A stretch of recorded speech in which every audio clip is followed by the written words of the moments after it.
and welcome to What Are You Saying? #Ways, where we talk about topics in the news as it affects all of us. My name is Sandra Eze, and I'm joined here by my amazing co-host, Dee. How are you? I'm good. So I've got Dee and Dee.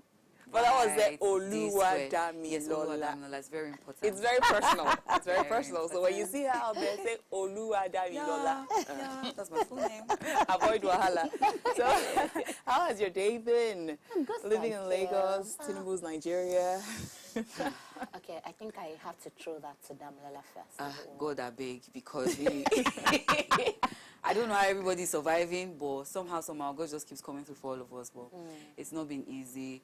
I mean, I recently had to go back to the gym because I'm like, I need my mental state to be proper, really, because there's just too much going on, from work to general life to the entire economic situation of Nigeria currently. It's just really crazy. So I'm like, you know what, it is another financial commitment, but I don't mind as long as it's going to get my mental health in check. So And the gym helps you achieve Oh, it actually does help me. because I mean, you're secreting a lot of happy hormones. You know, The gym drains me. it does, because right now I am tired. I'm not even I was at the gym this morning and Jesus wept. It really drained me. We can tell. But, I mean, you get what I'm saying? But then my physical body is tired, but then my mental health is in check. Same. So Yeah. I feel very sane when I go to the Amazing. gym. And right now, that's what we need in Nigeria. Trust Strong mental health. Trust me. How about you? For me, honestly, they're just days that are just very, it's almost so depressing, and it's full of despair. You know, it's not necessarily even just for yourself. It's more about what you hear other people going Like the through. pulse of the society. Exactly. Someone is calling you, and then they're having a conversation with you, and you're asking yourself, is this really happening? Oh dear. Is this, so all of that, it just reminds me takes me back to COVID times. When everybody was being advised to, check what they hear, where they find themselves. Yeah. And I think that also applies now. There is so much going on. Like, if you're not careful, you just get drained every day. Exactly. So you have to find a way to remove yourself from such situations, to just rejuvenate, and then, keep going. Well, I would say for me, I've sort of found a way to live in a bubble. Bubble? Happy bubble, Actually, yes. The Lulu is the Solulu. I don't know if you know that. Yes, I get it. Solution now. That's the solution right now. English, that is so lit. Yes. Yeah, Solulu let's do is Solulu. Really? I never heard of that. Yeah, you should learn that one, because Solution is the solution. it's the solution right now. You just have to live in that please. bubble for real. I'm buying it. Noted, stolen, signed, sealed, installed. So here is what we found as today's quote. Nigerians are among the hardest working people I have ever come across in my life. That's by Bye Fatman. I think we all agree on that. I agree. You're Completely. extremely hardworking. Fella has a perfect way of saying it. Suffering and smiling. Suffer, yeah. It's not the best way to live life, but I mean, It's we not. do it. We have somehow we very wing it. toxic coping mechanism. Very toxic. I agree. Very toxic. No, it's I very agree. toxic. I really agree. Okay, over the internet we came across a viral video of a British man who spoke in details about the intense resilience and how much capacity Nigerians build even in unpleasant circumstances. It is our ladies' night out. Adela, Dami, and I are here to discuss the topic, Nigerians' resilience, the never give up syndrome. And when we open our phone lines this evening, we'll love to hear what you have to say. But first, let's take a break. When we come back, we'll find out what we found in the news today. Stay with us.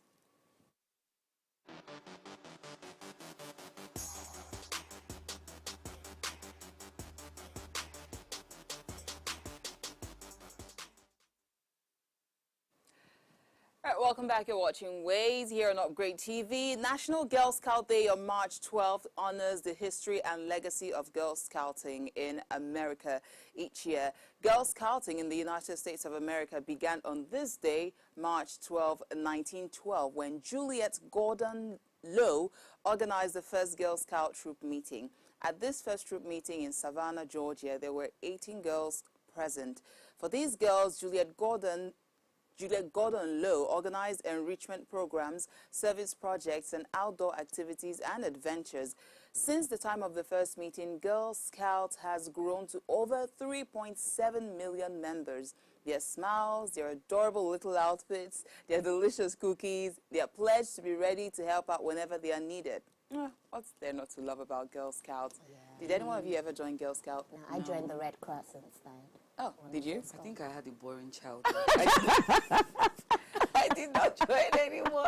So I'm thinking perhaps the Girl Scout in Nigeria is different from Oyibo Girl Scouts. Because the Girl Scouts I remember is we play band. Oh, right. Oh, yeah. And we walk around the street. So that's all the Girl Scout is about. Nothing else. And they have meetings. And then you wear the white dress. And then you match with during with the October. blue cross, like what do you call this, sasha or so? Sash, Sash, yeah. And then you drape it, and then the blue beret. That's it. You play band and you're match past, and that's it. No, I don't that's remember not it. No. I never really joined. Anyway, it was not available in the school I went to, so I didn't even think of it. But even if it was available, I don't think it's something I would have liked to I think do. I joined it in church.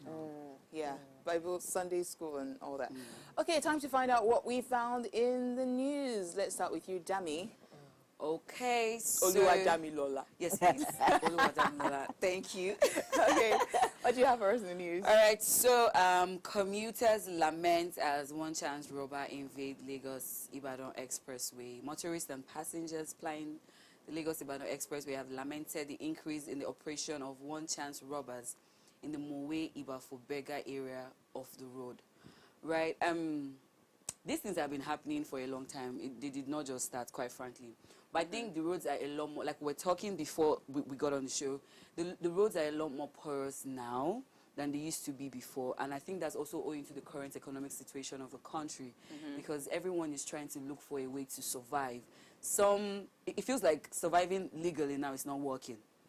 Yeah, because, I mean, the people that are even probably going to pay you are also struggling. Right. Yeah, so everybody is trying to look for an alternative means, you know, to survive.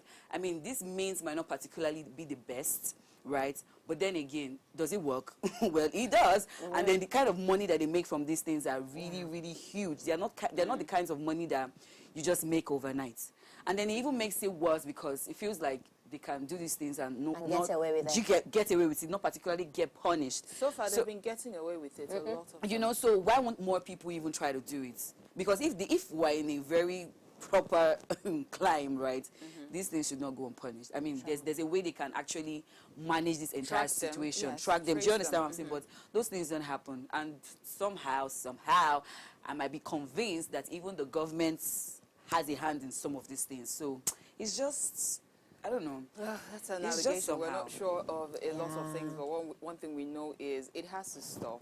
And I think it's rather inhuman of these abductors that you don't have money, I don't have money. You now come and kidnap me and tell me to pay you money. So, but they're not thinking about it logically that way. They're not thinking Yeah. about it. They just want to survive. Again, Nigerians are very communal. We're an emotional people, and they know that by the time, like I said, we're very communal. By the time you talk to auntie, uncle, your church would raise, that would, they know easily, like, you know, people, because again, people have been paying this amount of money, ridiculous as it sounds.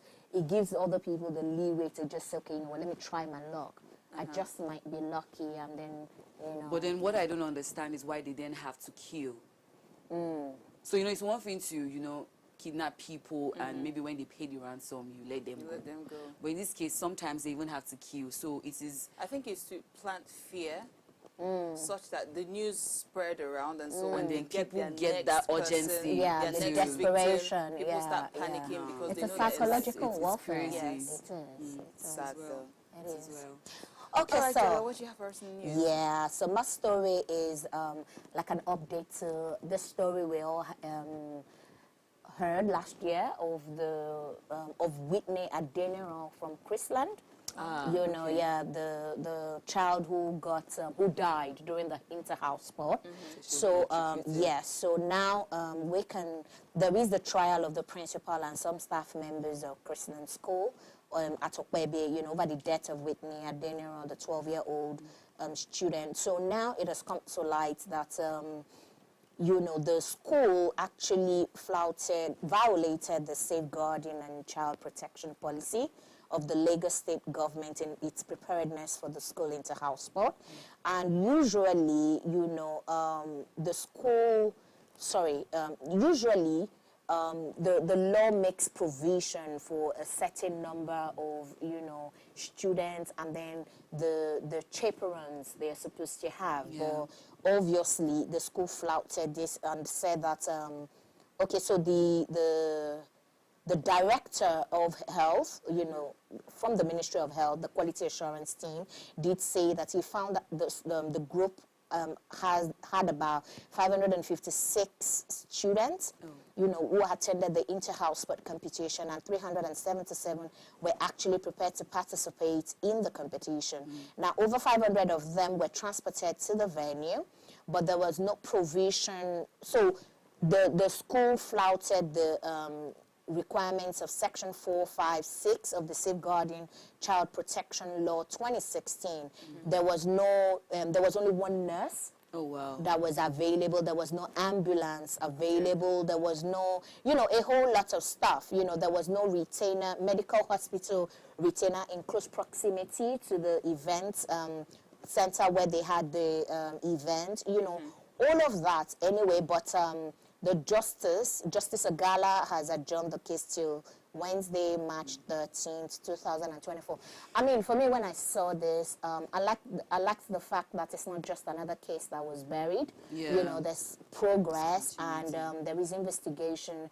And contrary to what a lot of us might actually think, to say that, oh, there's some witch hunting going on, because I know at that time there was a whole lot of, you know, conspiracy theory that was coming out. Yes, people were rather taken back. The shock of losing a child, that would always, you know, get people talking. But I also think that the responsibility of understanding what these policies are, you know, the school, I mean, they owe that duty of care. I mean, why would you, I can't even comprehend, because I'm reading this and I'm like, one nurse. What if you have an emergency? How do you want to even do that? You should ordinarily have a team of medical personnel that would accompany, because children would always be children. They can fall, they can do this, they can do that. So you have to be able to, you have to be equipped to deal with that kind of emergency. So I'm hoping that school owners, caregivers would understand that there are policies in place. So the question is, do we have laws? Yes, we have laws. Are they being effected? Maybe not in all cases. So most times people feel like they can get away with anything. So I think this is a wake-up call to say that the government actually has policies and laws in place. So it becomes your responsibility, if you know that you're within the sector, to make sure that you dot your I's and cross your T's. Exactly. The death of a child should, especially if it is reckless or negligent. No. It shouldn't be acceptable at all. It's very painful. I remember about this time last year. Not about this time. Last year when it happened, it caused quite an uproar. It was really trending online, and the mother was very painful. All right, so here is what I found in the news. This is concerning Nigerians who are, you know, who are yet to get into the Japa syndrome, but they're sort of on their way. Well, sadly, the Prime Minister of the UK, Mr. Rishi Sunak, has come out to say, listen, if you're going there because you're a caregiver and you're hoping to bring in your dependents, gates are closed. He started with earlier this year with students. He was like, if you're a student going for master's degree or whatever course you're going for, you cannot bring your dependent. Now, 2 months later or a couple months later, he has come out to say, with the update, saying that now, if you're a caregiver or a nurse or a medical personnel, we need you, all right, because UK has a lot of elderly people. They have an older population. So we need your skill, but you can't bring your dependents. You know, and I understand that he's making this announcement because the economic downturn, the United Kingdom is facing a strong economic downturn right now, and part of the issue is because these people bring the dependents, and because, you know, schools are free, medical attention is free, So you come in and the system is overwhelmed.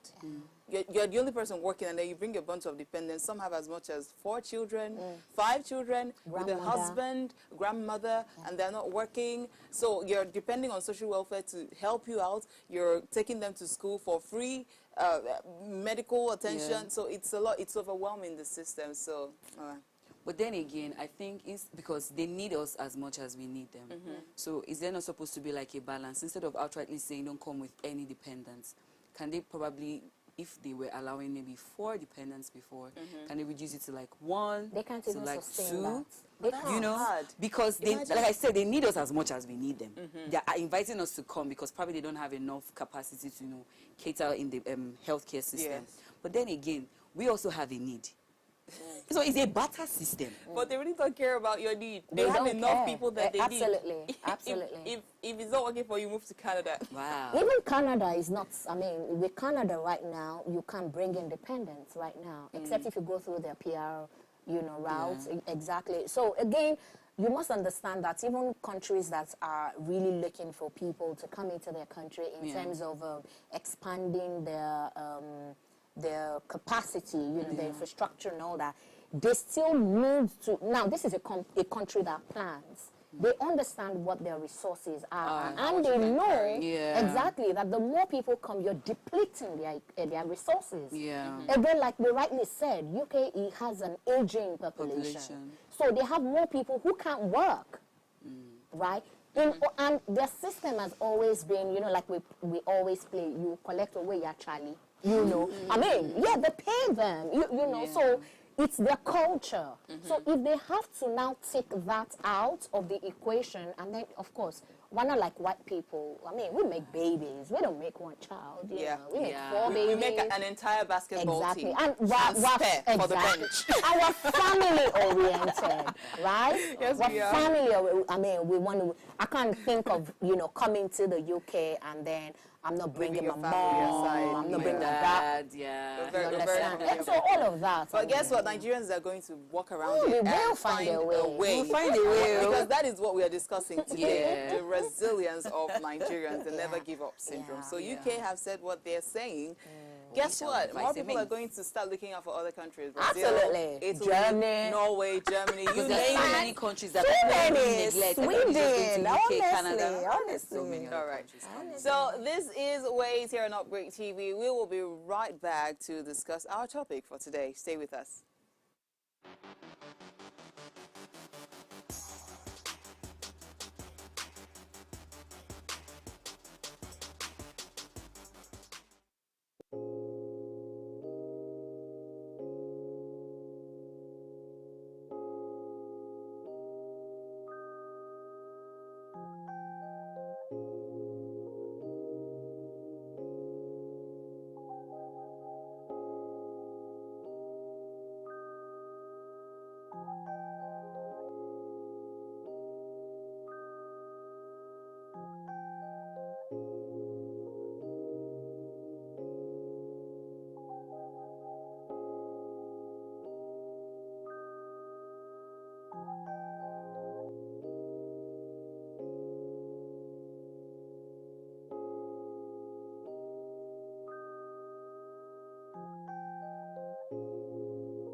Nigerians are among the hardest working people I've ever come across in my life, and I've travelled extensively. I've lived in 10 different countries and I've travelled in nearly 50 countries, and I've never come across a nation of people who are willing to graft and to hustle to make ends meet as much as the people of Nigeria. Unfortunately, Nigerians are subjected to ridiculous stereotypes which are maybe based upon the fact that there are some unscrupulous people, but there are everywhere. There's no country in the world where there aren't unscrupulous people. Nigerians are industrious, and they're always looking to innovate. They will do whatever they need to do to make their lives better. And that's part of the reason why we find Nigerians living all over the world, because they are able to find ways to get to the countries where they want to live, by legal means, by and large. And wherever you find Nigerians, you will find that they're working hard or studying hard, and they will make enough money quite often to send back to the people at home to support families living back in Nigeria when they're living among the diaspora. I can honestly say, hand on heart, I have never met a lazy Nigerian. Nigerians will graft. Nigerians will hustle. And many Nigerians will do anything to escape poverty. I know some Nigerians who have walked across land thousands of kilometers to get to the sea to make a new life in Europe. They get a bad deal, they get a bad rep, but they're willing to do what it takes in order to live a better life. And I have ultimate respect for that. And I tip my cap to every Nigerian who does what they can to make a better life for themselves and their family. Chapeau. Nigerians are a... That's the viral video that we're discussing today, about him highlighting all the beautiful things that constitutes the average Nigerian person. Now, it appears that majority of Nigerians have chosen to live by the proverb, there is always light at the end of the tunnel. This quotation captures the essence of the Nigerian mentality perfectly. Our tenacity has always been the key to our capacity to overcome obstacles and perseverance through trying times. This is a character nearly all Nigerians possess. Stories of triumph against all odds abound in our country's history, demonstrating the unwavering determination of Nigerians to face defeat. Our resilience has carried us through difficult times and worse, and hope has served as our compass, guiding us towards an uncertain but better-looking future. So tonight, we're asking the question, how can we continue to build the Nigerian resilience? How can we continue to build the Nigerian resilience signature to better our government? Please let us hear what you have to say. You can join the conversation and send us an SMS or WhatsApp to 081-8038-4663. So here is the question. Okay, so first of all, I want to give an applause to the guy. Like you rightly said, a lot of Nigerians have been stereotyped. And personally, I like that, yes, for a fact, Nigerians are very resilient people. And we hustle, we graft, we do what needs to be done. However, I mean, in the context of this, you know, how can we keep having this attitude, this resilience to better our government? I also think that this resilience, you know, it's a psychological thing. It has put us, whether we like it or not, in a box. And what that box has done is we just keep hoping. We don't put action to the hope, you know, in some situations, especially when it comes to governance. So you're saying the hoping makes us lazy, or is Not that lazy. It makes us like not necessarily have the tough conversations. Oh, like cowardly? I mean, those Maybe are not strong that. words, Okay, you know. I like more like we don't want to muddle the waters. Right. More like, you know. Okay. So we're like, okay, you know what? I'll give you an example. A Nigerian goes abroad, you know, you work like about 8 hours, you're standing. I mean, harsh realities if you live abroad just to put, you know, just to make ends meet and all that. But you'll discover that a Western counterpart will probably do 4 hours and they're done, right? Now, again, because you're in another situation, in another country, you're just trying to make ends meet. And then there is the argument that, okay, well, I mean, that's abroad. You don't want to, you know. But even here, there are things happening within systems that we know are quite like they're wrong, right? But again, because we have that resilience to say, one day will be better. We'll push through. One day, I wish I leave this thing that I am doing. One day, I wish I... So we don't have the conversations for the now that makes us take action to actually better things. We keep hoping, and in hoping, I'm not sure that that is necessarily something that we want to keep doing. So yes, for all our resilience, I would think that that resilience should be, we should turn it into a strength that allows us jumpstart. You know, it should be like a kicker, a kickstart to say, okay, you know what, with this resilience, let's push forward.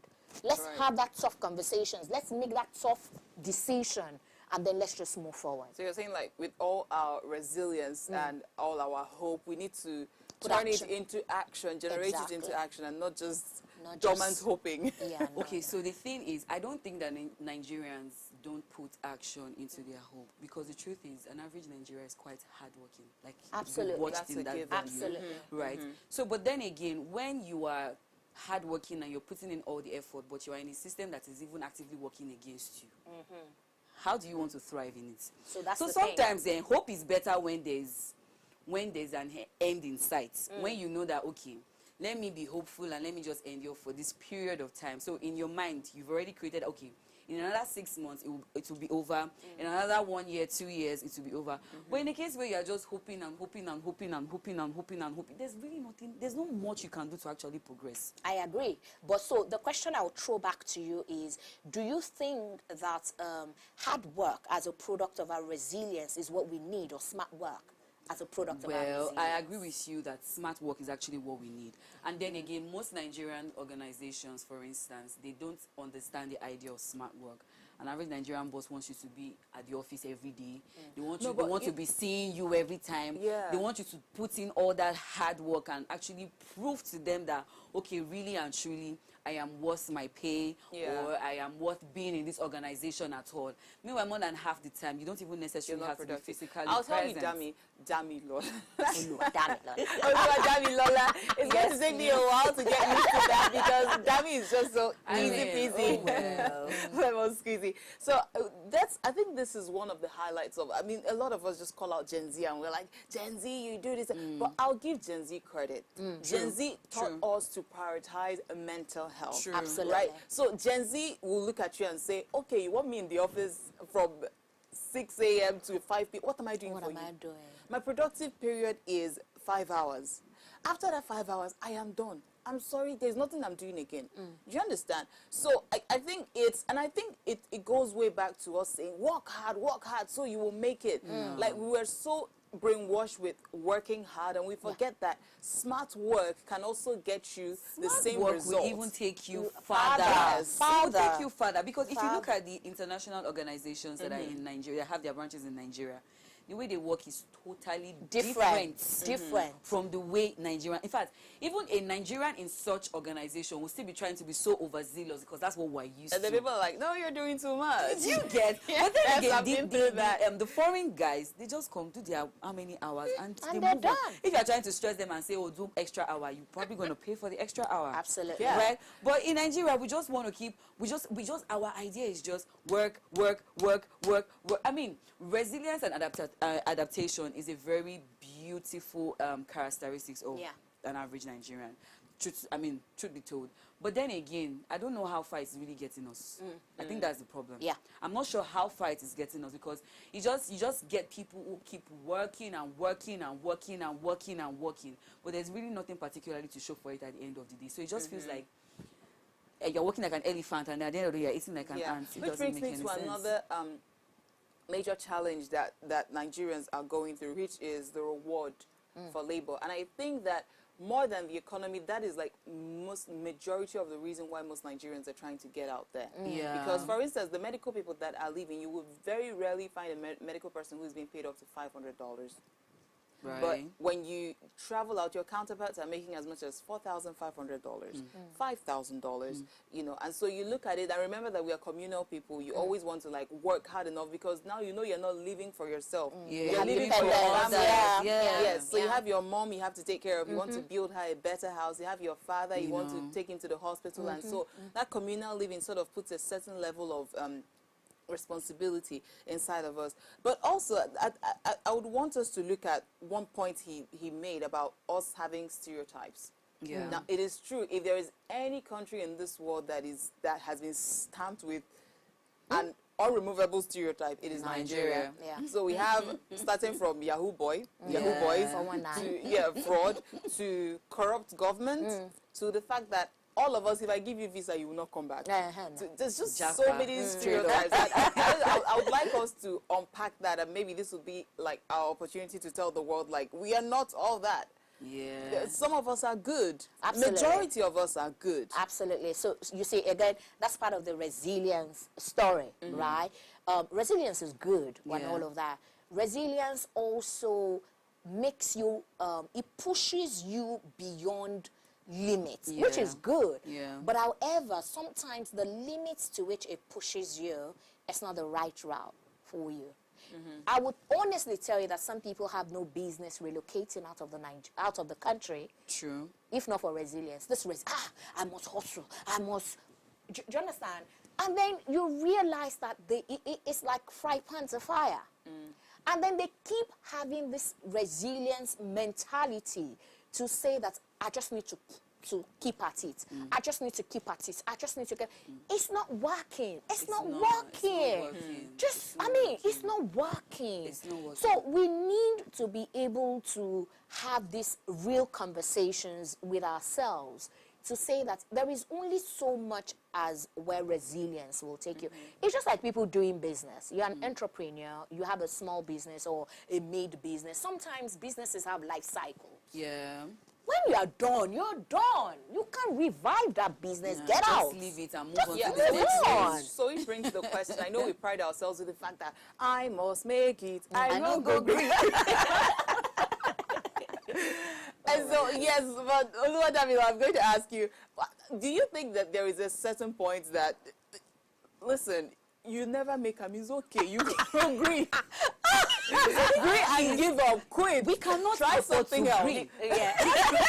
That's the truth. We can't, like you said, Nigerians are very communal. They have very communal mindset. Yeah. Yeah. Because you know that, look, I know that this thing I'm doing right now is not easy. It's not even fetching me particularly how much I would like it to fetch me.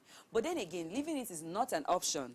Because that way, I mean, have bread at the end of the day. It's better than nothing. Like you rightly said, I'm not just working for me. I have other people that depend on me, whether intentionally or unintentionally, whether directly or indirectly. Do you get what I'm saying? Sure. And as a person, I also want to meet my own personal needs. So I cannot afford to give up. It's a no giving up zone. So you just have to keep pushing and you can't blame people. You just have to keep pushing and pushing and pushing and pushing. So a little here, a little there, a little everything, it makes up the whole at the end of the day. Sure. Do you get? So giving up is not even an option, because I don't know if you give up now. So in other countries, maybe you see destitutes are everywhere. That's the truth. Absolutely. So, yes. but then again, in some other countries, the government probably provides for them, you know, one way or the other. But in our own part of the world here, we no don't have all of those social things. service. Do you get what I'm saying? Yes. So you are literally your own person. You literally need to be there for yourself and even other people, whether you like it or not. You need to stand up tall at every time. There's no room for, there's room for sometimes I'm tired, take a rest. But the rule is I'm tired, I rest, not I'm tired, I give up. Do you get what I'm That saying? is true, yes. So you rest and continue. Okay, so there is this question that I have that this resilience, do we truly think that it has made for a better way of life, or are there negative consequences as a result of having this not giving up, syndrome? Wow. That's an interesting question. We'll handle it when we come right back. This is Ways on Upgrade TV. We'll be right back.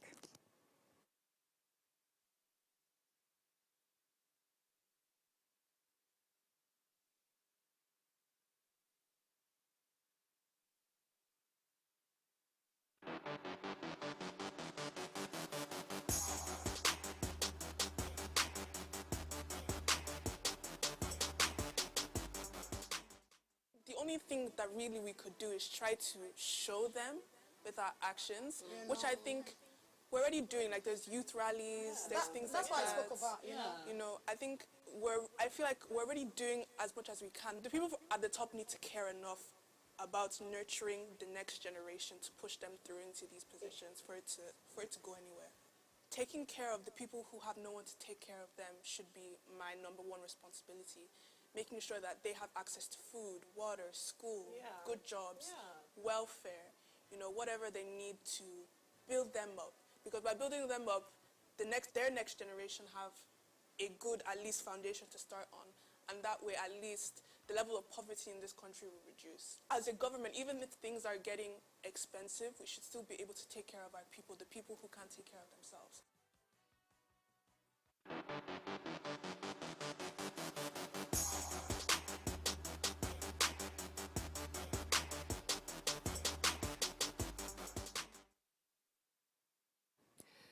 And yes, we're back. This is Ways, where we talk about topics in the news as it affects all of us. Today we are discussing, it is our ladies' night. We have Diola, Oluwadamilola, and myself, Sandra Eze.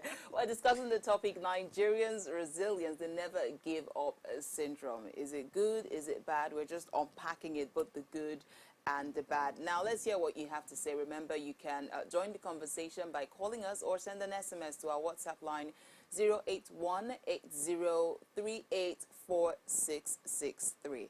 Now, before we went on a break, Jola, you were asking a question about positives or the side effects of resilience. Yes, okay, and then I want to add to that as well. To that question, you just came to me that. Right. Do you think that this attitude, this culture, the resilience, and then the never gave up syndrome, do you think it is something that we were forced to imbibe, or it's just who we are as a people?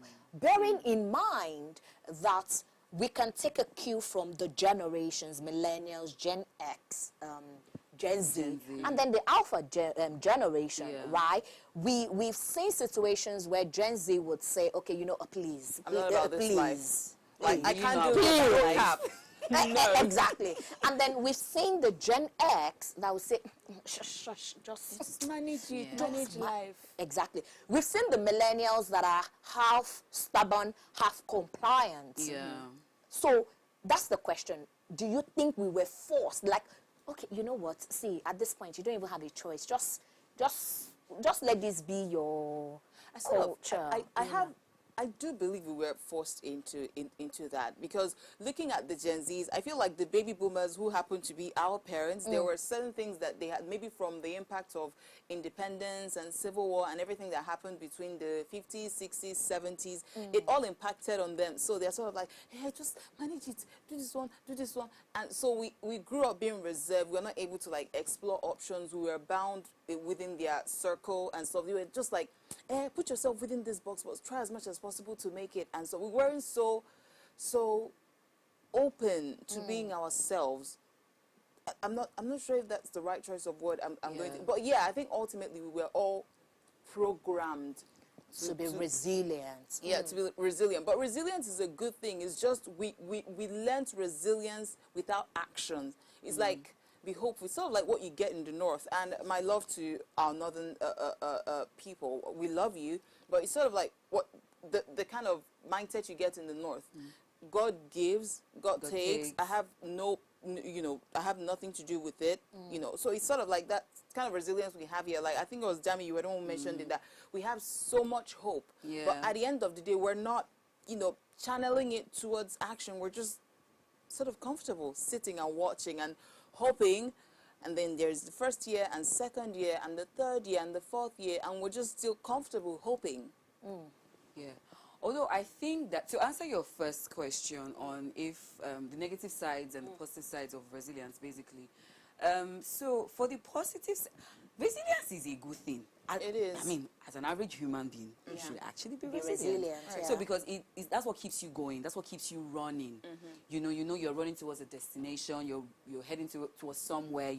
That's literally working. That's your fuel. But then again, it's for Nigerians sometimes, or should I say most times, it's not particularly channeled in the right direction. Which is why these days we have a lot of fraudsters. We have a lot of maybe kidnappers, trying to make quick money here and there. Because the truth is that we have to survive some way or the other, whether legally or illegally. We just need to survive. People need to they need to stay afloat. Right. So this is this can be the negative side to this resilience because they want to keep pushing, whether it's good or not. I'm sharp pushing. Right. Do you That get? is such a valid Yeah, point because I'm guess sharp. what? I'm just It's like pushing. you've been hopeful, you've been resilient, Nothing and is you're not seeing working, the outcome so of it the I legal need to way. keep So, pushing. yes. So if you're fuel, that's the negative side to it. But ideally, it should actually be a very positive thing because in a very working system, I'm very happy to want to keep pushing because I know the more I push, the better things I get. The more I push, the better doors are open and all that. But in a case where you have to push and then nothing is really working, I will push towards the wrong direction. That's just the truth because I need to survive for myself. Right, because at the core of every I need to survive for selfish. myself. And then I also think that resilience was something that we were forced to adopt, right? Sometimes, or rather most times, owing to how we were brought up, right? Because my own upbringing, I feel like most Nigerians they were brought up on survival mode. Yeah. It's That only a is few true. people that were brought up on, Yeah, love and light yeah, and yeah. whatnot. But I'm telling you, most Nigerians were brought up on survival mode. Yes. So it's like always look out for yourself, always watch your six, Yeah. because you don't know what's coming behind you, you don't know what is happening. And so we were forced to adopt this style because our parents always told us that, see, giving up is not an option. You got to keep moving. If you need to get things done, if you need to make things happen, you got to keep moving. Right. So that for the Gen Zs, it is, I am a very big fan of Gen Zs because now they've come to so much self-awareness. They are very self-aware. So it's They a thing understand of work-life balance. So it's a thing of they know that they need to keep moving, they need to keep pushing. But then again, somewhere at the back of their mind, it is registered that, hey, I need to rest. I need to re-strategize. Because the truth is, you can't keep doing one thing the same way and then expect different results. It cannot happen. So sometimes when you keep doing something and it's not working, you just sit back, you introspect, and then you re-strategize again and keep it moving. But that's why I said the idea is, I'm tired, I rest, I continue. It is never, I'm tired, I give quit. up. No, it's not. So let's talk about how one of the things he highlighted was our educational impact. And we know that for me, I don't like school. And I think I've been traumatized by the education system in Nigeria. Everybody's telling me, go for your master's. I'm like, I am not going for my master's. I like short courses. I've done a couple of them just to, make myself more valuable. But I have no plans of doing that master's. And I'm completely unapologetic about it. But he made one point, and I've noticed this is true. Like when you see a Nigerian who leaves the shores of Nigeria, maybe on education, someone who maybe graduated with third class, they're scoring a 4.5 GPA, just incredibly high scores, and you're wondering what happened. Their grading system is better. Even outside of that, here, I mean, you have an education system where your lecturer probably comes to class 3 times, right? So you're forced to do everything else on your own, right?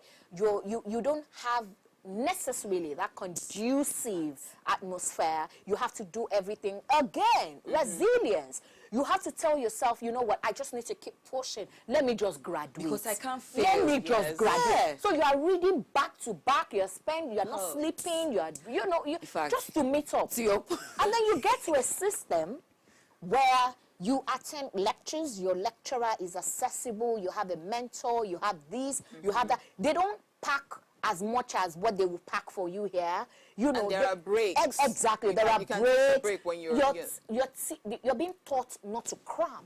Yeah, But to assimilate, to understand. So you're also, and then you have options. You can learn at your pace. Right. You can decide and say that in one semester you have a mental breakdown. And you're taking the semester off and then come back Will later. you tell your Nigerian lecturer you have mental breakdown? don't you Automatic carry over. Don't you dare. I used to have a lecturer. I used to have a lecturer when I was in uni. Oh no, I didn't like that woman. And it was so bad because she was even a woman, so I should actually like her. But I didn't like her because, I think it was because, I don't know why, maybe because she was just too intelligent. Because the truth is, she's a very intelligent woman. At the time in my college, right, she was the only PhD holder at the time in my college, and she's a woman. So she was really well respected. But when this woman comes to the class, she's lecturing us as if she's lecturing PhD students. Wow. We are just undergraduates, ma. We don't understand what you're saying. Do you get? But she doesn't get it, and then in response, she could just be like, you people are so dumb. Why won't you get it? So you are, first of all, teaching us like you're teaching PhD students. You want us to understand. How is that possible? So most times we had to like create extra tutorials after class, you know, and then maybe one of the students that is really, really bright and God has just blessed the person with good memory just comes in to break everything down to us. So imagine we did not have that kind of system. We would have felt most times when we did have exams or tests, she had to like mark up some of our scores because people were not doing so great in that particular course, and not because the course was difficult. I mean, the course was difficult on its own, but there's really no easy course, to be fair. But then again, it could have been taught simpler. It could have been made simpler. But no, she would just come to class, download everything. Hello, ma.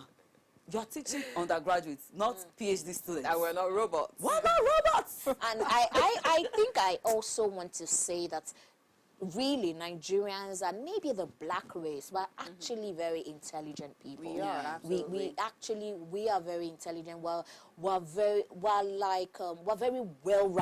Yeah. Let me put it like that. And you Very know, fast. things Yeah, like very this, when fast. you look through history, there was a lot of things that were discovered and invented by Exactly, black people. We're not exactly. given the credit. We're not just good in art. We're good with sciences, with everything, really. And I think that if we are outside that survival mode, we actually tend to be so much better. It almost feels like, again, like with the black race, we have something to prove. Yes, I agree. It's a default in your head. Like you have something to prove. You have to do it better. You have to present better. Who are we trying to prove? It's a slave mentality. That's the only. It's our reality, whether we like it or not. To our own selves, not just to white people. Exactly. To our own selves that we are good. We are actually better. We're good. We're not just what they say we are. We are actually good. It's whether you like it or not. It's part of our history, right? It is part of our history. And for me, I think that when you see your history, whatever has made you weak, when you turn it into a strength, you become very formidable. True. You know, True. so yes, I think that's one of the reasons why we do so well when we're out of the country. Yeah. So yes, we're discussing the Nigerian syndrome, the never give up spirit of the average Nigerian. And you can send us a message to our WhatsApp line 08180384663. Let us know what you're saying. So now that we're talking about achieving and, you know, marking ourselves by the need to be validated or to prove something, let's talk about the pressure that the average Nigerian feels when, let's say, you see every other person achieving things and you refuse to give up, but you're working hard and you're just not having as much results. And there is always that, like we mentioned ahead, there is always that pressure to deliver, to show that, oh, I'm working hard and I'm bringing results as well. So what if all that hard work is not producing results, or you're not being productive? How do you handle it? What do you do? That's when the mind snaps. The mind snaps. Because you can put in that much. Okay, so maybe what a lot of people do not understand is resilience is energy. Yeah. It's like physical strength. It requires a whole mental lot. energy. Exactly. That is true. So when it's like a rubber band, you can only pull as much. So you become resilient to a point where you just feel, you know, okay, you know what? You can. It's easy to be resilient when, no matter, like, okay, maybe over a long period of time, you see, however tiny the result is, it's validation that, yes, let me still hold on. Yeah. Well, what do you mean you held on for 20? And you're not seeing the results. Ladies, come on. I mean, maybe you should change your strategy. Yeah. Also that. So the thing, I think that with most Nigerians, we don't understand the idea of if something is not working a certain type of way, it's okay to change your strategy. Because we don't work smart. Gee, that's what I'm saying. And again, so many people just think that if maybe you start off something today and then it's not working and then you move on to do it in another way, you're failing or you're staying inconsistent. But in most cases, that's not it. It's not about being inconsistent or you're failing. Because the truth is that when you are operating in a system, you need to check the system per time. Is it working? Absolutely. What I'm doing to make money or what I'm doing to survive, is it really working? Am I getting the desired results? Or am I even getting any results at all? Is there any results? Is there any hope for a result at all? And also, don't get into things because you see other people doing it. Very important, because most times that's our push. Yeah. That's our survival mode. I mean, because, okay, somebody is selling something and then the person is making so much money. Okay, let me go and put my money there. And But work then again, hard. You will not work hard and not get the same results that the person is getting. And what the end result of that is frustration. Yeah. Absolutely. That's why most Nigerians these days are very frustrated. Oh, I've done this. Oh, really and truly, is that what you wanted to do? Is that what your passion was? Because the truth is, if you actually follow your passion, it can bring more money to you and bring more results to you than just going after what is in vogue or what people are doing now. I mean, yes, when you see that people are doing certain things to make money, is it okay to like check it out, see is it something that aligns with my values, is it something that works with my passion that I can? Because the truth is that when there's no passion in what you're doing, you can only do it for a short period of time before you lose motivation. And then you burn out. Yes, do you understand? Motivation is true. external, inspiration is internal. So most times we're not inspired because there's no passion therein. So I need people to first of all stop doing things because they feel like, or because they see other people doing, because that way they will never get result that they want. So if you really want to get results, you need to go for what you know that you can do well. And even when you know you can do this thing well, you need to checkmate it part-time to see if the way you are even doing it is working. If not, it's okay to chill, re-strategize, then take it again. I mean, I really like what Damilola I know, it's good to yeah, you know, and Back to the roots. I like to add that it's very important that as Nigerians, as individuals, we learn to determine what our own definition of success is. That's very important because my vision may not necessarily be about financial wealth. It might just be that I want to be happy. And that might mean that I need to do something that keeps me in that zone part-time. Because so regardless of the money that I make, I'm still not able to find that happiness, that fulfillment. You understand? So it's very important that we do that. And then number two, I would also like to say that it is very important that we understand that progress comes with failure.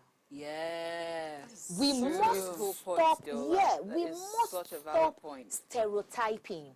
We must stop saying to people, "Oh, but yesterday you were doing this. How come you're doing something different today?" Some things are just for you. It's okay. I mean, feed your passion. Do this thing because you feel okay. Everybody's doing it. Okay, I may just score big. I may just be lucky. Yeah. You've done it. You've earned a couple of bucks and all that. You want to move on. And you know, sorry to go. You know where this is so beautiful because there are so many people. I have to take this back to people who traveled abroad. You travel abroad. A and B and C went there and they made so much money and they're successful. Now you travel, you've been there 6, 7 years, you don't want you to haven't come back. achieved anything, Exactly. and you're ashamed to come back home and start all over because of what. Shame. It's okay to fail. Exactly. So that resilience is almost like a prison yard sometimes. Because resilience tells you just keep pushing one day. No. Sometimes, like Dami said, you have to go back to the drawing table and say, listen. Because again, we must take account into the fact that we evolve every day. What I want yesterday is not what it's not what I want today. So part time, you need to keep evolving and keep saying, I mean, this thing, is it still aligning to my goal? Is it still? So let's just stop preaching that you don't even have endurance. I'm going to have endurance. No. Let them have the liberty to take one day at a time, to do what feeds their energies, their positive energies and light, and let's just stop all that stereotyping. And even this idea of what will people say, it keeps people also being falsely resilient. They will just keep pushing towards us because what will people say? People will always say something. Whether you push or you don't push. People always have something to say. Just do you. Do you.